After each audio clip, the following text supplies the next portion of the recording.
সিমের ধারণা।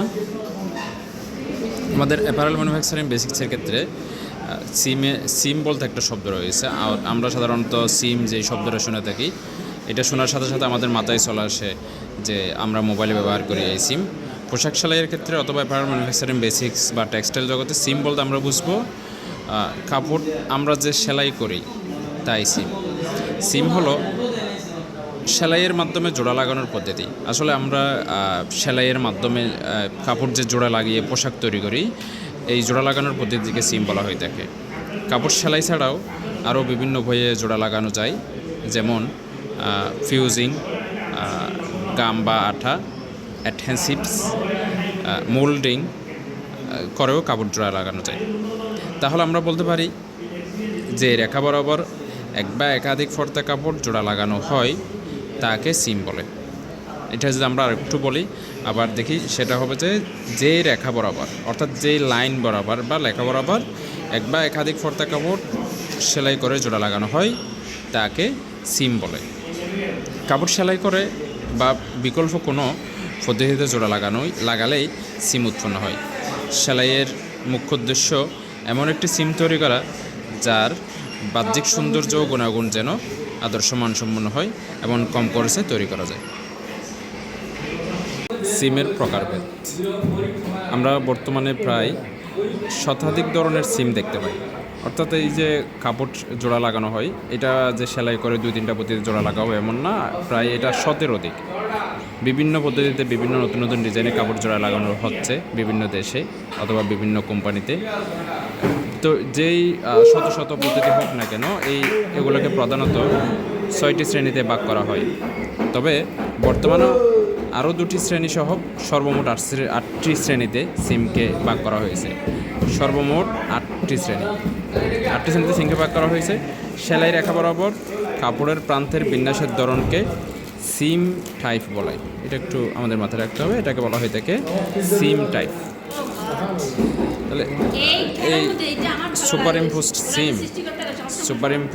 সিম যেটা আমরা পোশাক তৈরির ক্ষেত্রে এই ধরনের সিম সবচেয়ে বেশি ব্যবহার হচ্ছে।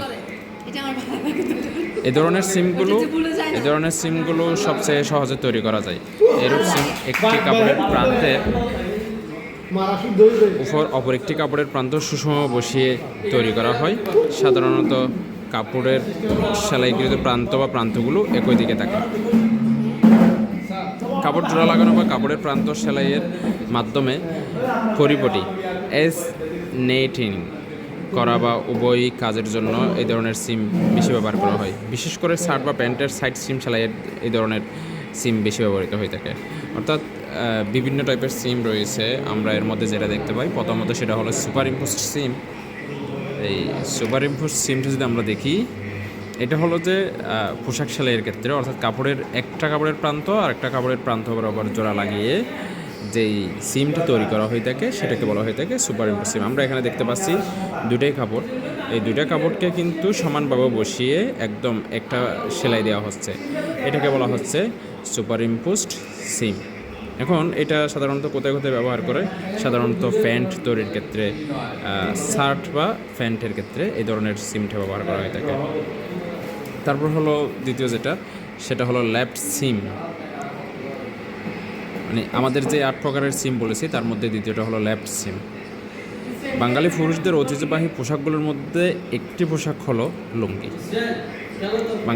আমরা যে সাধারণ আমাদের বাংলাদেশি মানুষরা যেই পোশাক পরতে সবচেয়ে বেশি স্বাচ্ছন্দ্য বোধ করে তার মধ্যে হলো লুঙ্গি।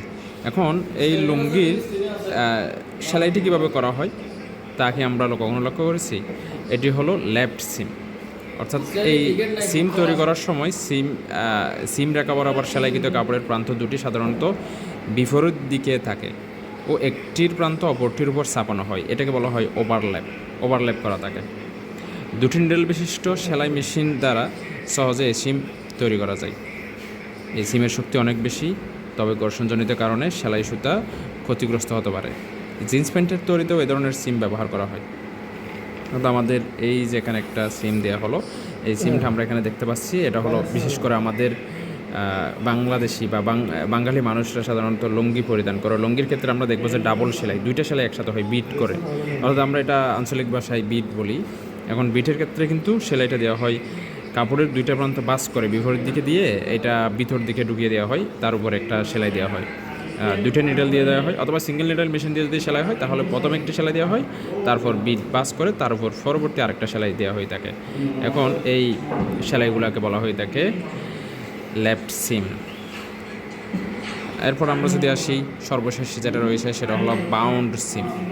বাউন্ড শব্দটা আমরা শুনলেই মোটামুটি বুঝতে পারছি, বাউন্ড অর্থ বাউন্ড করে ফেলা, বন্ধ করা কোনো কিছু। এই ধরনের সিম তৈরি করতে কমপক্ষে দুটি কাপড় ব্যবহার লাগে। একটি কাপড়ের প্রান্ত অন্য কাপড় দ্বারা মুড়ে দেওয়া হয় বিদায় একে বাউন্ড সিম বলে। যে কাপড়টি দ্বারা মুড়ে দেওয়া হয় ওই কাপড়টি সাধারণত ভিন্ন রঙের ব্যবহার করা হয়। এই ধরনের সিম ফাংশনাল ও ডেকোরেটিভ উভয় কাজে প্রযোজ্য। বাউন্ড সিম তৈরির জন্য সেলাই মেশিনে ফোল্ডার ব্যবহার করলে সেলাই করতে আরও বেশি সুবিধা হয়।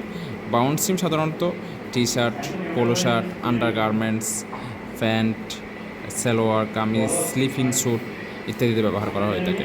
অর্থাৎ বাউন্ড সিম আমরা এখানে যে চিত্রটা দেখতে পাচ্ছি, এখানে দেখা গেলো যে কাপড়ের প্রান্ত এটাকে কিন্তু ভিন্ন আরেকটি কাপড় দিয়ে মোচড়ে বা মুড়িয়ে এই সেলাইটা এখানে দেওয়া হচ্ছে। যখন এটাকে মুড়িয়ে এই সেলাইটা দেওয়া হলো, মানে আরেকটা জিনিস দ্বারা আমরা যেরকম কোনো একটা বস্তা বা কোনো কিছু বাঁধতে গেলে বাইরের একটা রশি দিয়ে বেঁধে ফেলি, এখানেও এই সিমের ক্ষেত্রে কিন্তু সেমটা করা হয়েছে। সেজন্য এটাকে বলা হয়ে থাকে বাউন্ড সিম। এটাকে বলা হচ্ছে কি বাউন্ড সিম। তারপরে আমরা যদি 4 নম্বরে যেটা দেখতে পাচ্ছি সেটার নাম হলো ফ্ল্যাট সিম। সেটার নাম হলো কি ফ্ল্যাট সিম। দুটি কাপড়ের প্রান্ত জোড়া লাগিয়ে এই ধরনের সিম তৈরি করা হয়। ফ্ল্যাট শব্দটা আমরা শুনতে পাচ্ছি অর্থাৎ সমান্তরালে, তবে প্রান্ত দুটি পাশাপাশি অবস্থান করে, অর্থাৎ এক প্রান্ত অন্যটির উপর স্থাপন হয় না। মাঝে মাঝে সৌন্দর্যের উদ্দেশ্যে প্রান্ত দুটির মধ্যে ফাঁক রেখেও সিম তৈরি করা হয়। অর্থাৎ সাধারণত দুটি সুই বিশিষ্ট সেলাই মেশিনের সাহায্যে ফ্ল্যাট সিম তৈরি করা হয়, যেখানে সুইয়ের সুতা দ্বয়ের মধ্যে আরেকটি সুতার সাহায্যে অবিরাম বন্ধন সৃষ্টি করা হয়। সিম তৈরির পূর্ব মুহূর্তে দুটি কাপড়েই প্রান্ত কেটে পরিষ্কার করার ব্যবস্থা মেশিনের মধ্যেই হয়ে থাকে। এ ধরনের সিমের পুরুত্ব অপেক্ষাকৃত কম বলে নিটেড কাপড়ের পোশাক তৈরিতে এ ধরনের আন্ডারগার্মেন্টসে বহুল ব্যবহৃত হয়ে থাকে। আমরা এখানে দেখতে পাচ্ছি দুইটা কাপড়ের প্রান্ত, এই দুইটা কাপড়ের প্রান্ত রয়েছে। এই দুইটা কাপড়ের প্রান্ত বাস করে যেই সেলাইটা এখানে দেওয়া হচ্ছে, এই যে এখানে দেখতে পাচ্ছি, এটাকে বলা হয়ে থাকে ফ্ল্যাট সিম। অর্থাৎ এখানে কোনো কাপড় আরেকটার উপর উঠবে না, দুইটা কাপড়ে পাশাপাশি সমান্তরাল রাখা হবে। সমান্তরাল রাখার পর এখানে বিশেষ করে এই সেলাইটা 2 নিডেল বা 3 নিডেল বিশিষ্ট সুই দ্বারা করা হয়ে থাকে, সুই বিশিষ্ট বা নিডেল বিশিষ্ট মেশিন দ্বারা করা হয়ে থাকে। এই সেলাইটা করার সময় দুইটা কাপড়কে একসাথে অথবা এখানে অন্য একটা কাপড় জোড়া লাগিয়ে এক ধরনের ফ্ল্যাটে সমান্তরালভাবে এটাকে জোড়া লাগানো হয়, যার জন্য এটার নাম হলো ফ্ল্যাট সিম। তারপর হলো ডেকোরেটিভ সিম। ডেকোরেটিভ মানে আমরা একটু বুঝতেই পারছি, সজ্জিত করা। এক বা একাধিক পর্দা কাপড়ের মধ্যে এক বা একাধিক লাইন স্টিচিং পাশাপাশি তৈরি করলে এ ধরনের সিম উৎপন্ন হয়। পোশাকের শোভা বৃদ্ধির জন্য এ ধরনের সিম তৈরি করা হয় বলে একে ডেকোরেটিভ সিম বলে। এ ধরনের সিম তৈরি করতে সাধারণত একাধিক সুই বিশিষ্ট সেলাই মেশিন ব্যবহার দরকার হয়। আমরা এখানে যে দেখতে পাচ্ছি ডেকোরেটিভ সিম, এই যে এটা একটা, এখানে আমরা যে জিনিসটা দেখতে পাচ্ছি এটা হলো যে ডেকোরেটিভ সিম, মানে এখানে সৌন্দর্য দেখো, এটা হলো যে মূলত দেখতে সুন্দর দেখাচ্ছে, তাহলে এটার নাম হলো ডেকোরেটিভ সিম। আর হলো প্রান্ত নিটেনিং সিম, বা ইংলিশে বলা হয়ে থাকে এজ নিটেনিং সিম। এই ধরনের সিম প্রধানত একটি কাপড়ের প্রান্তে এমনভাবে তৈরি করা হয় যাতে কাপড়ের প্রান্ত হতে কাপড়ের মধ্যস্থ সুতা বের হয়ে আসতে না পারে। সাধারণত ওভারলক মেশিনের সাহায্যে এই ধরনের সেলাই বেশি ব্যবহার হয়। মেশিনের সাথে ফোল্ডার ব্যবহার করলে সিমগুলো সহজে তৈরি হয়। এই ধরনের সিম তৈরির জন্য বিভিন্ন ধরনের স্টিচ ব্যবহার করা হয়ে থাকে। এই যে আমরা সাধারণত বিভিন্ন কাপড় দেখি, এই কাপড়ের প্রান্ত বা কাঁচা দিয়ে বিভিন্ন প্রকার সুতা বের হয়ে যাওয়ার সম্ভাবনা থাকে। এই সুতাটা যাতে বের না হয় সেজন্য এখানে যেই একটা সেলাই দেওয়া হয় ওভারলক মেশিনের সাহায্যে, এটাকে বলা হয়ে থাকে প্রান্ত নিটেনিং সিম। অ্যাপ্লাইড সিম যেটা, এ ধরনের সিমগুলো অনেকটা লেফট সিমের মতোই, তবে যে অংশটি কাপড়ের প্রান্তের সাথে জোড়া লাগানো হয় তাই সেলাই লাইন হতে উভয় দিকে অতি অল্প পরিমাণ প্রসারিত থাকে। কাপড়ের প্রান্তের সাথে আনুষঙ্গিক উপকরণ সংযোজনের জন্য এই ধরনের সিম ব্যবহার করা হয়, যেমন লেস জোড়া লাগানো, ইলাস্টিক, ব্রেড ইত্যাদি জোড়া লাগানো। এই যে এখানে যে সেলাইটা দেওয়া হলো এক্সট্রা বা বাহ্যিক কোনো কিছু জোড়া লাগানোর জন্য এই যে অ্যাপ্লাইড সিম ব্যবহার করা হয়ে থাকে।